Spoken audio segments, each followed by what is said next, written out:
క్యాలీఫ్లవర్తో ఇంట్లోనే టేస్టీగా గోబీ 65ని ఎలాంటి ఫుడ్ కలర్స్ వాడకుండా ఎలా చేసుకోవాలో చూసేద్దామా. దీనికోసం ముందుగా స్టవ్ మీద నీళ్లు పెట్టుకొని మరుగుతున్న నీళ్ళలోకి కొంచెం సాల్ట్, కొంచెం పసుపు వేసుకొని కాలీఫ్లవర్ని మీడియం సైజులో ముక్కలుగా కట్ చేసుకొని ఆ ముక్కలన్నీ కూడా ఇందులో వేసేసుకొని మూత పెట్టుకొని ఒక పొంగు వచ్చే వరకు ఉడికించుకోవాలి. ఒక పొంగు వచ్చిన తర్వాత స్ట్రైనర్తోని వీటన్నిటినీ కూడా వేరే గిన్నెలోకి తీసేసుకొని పక్కన పెట్టుకోవాలి.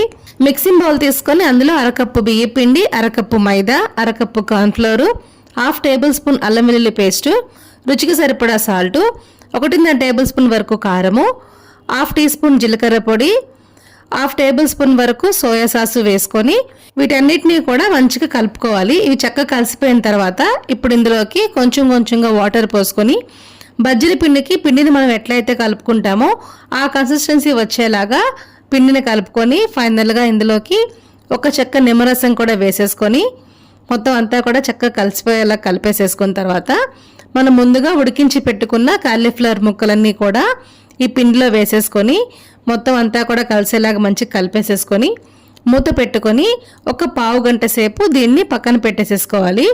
ఈలోపు మనకి చక్కగా పిండి నానుతుంది. పిండి అంతా కూడా మనకి కాలీఫ్లవర్కి చక్కగా పట్టుకుంటుంది. ఇప్పుడు స్టవ్ మీద డీప్ ఫ్రైకి సరిపడా ఆయిల్ పెట్టుకోవాలి. ఆయిల్ హీట్ ఎక్కిన తర్వాత మనం ప్రిపేర్ చేసి పెట్టుకున్న కాలీఫ్లవర్ని ఒక్కొక్కటిగా ఆయిల్లో వేసేసుకొని రెండు వైపులా కూడా మంచి కలర్ వచ్చే వరకు వేయించుకున్న తర్వాత ఫైనల్గా ఇందులోకి కొంచెం కరివేపాకు కూడా వేసేసుకొని ఆయిల్లో నురుగంతా పోయిన తర్వాత వీటిని ఒక ప్లేట్లోకి తీసేసుకొని ఉల్లిపాయ, నిమ్మకాయతో సర్వ్ చేసుకుంటే పైన క్రిస్పీగా లోపల సాఫ్ట్గా ఎంతో టేస్టీగా ఉండే గోబీ 65 అయితే రెడీ అయిపోతుందండి. Thank you.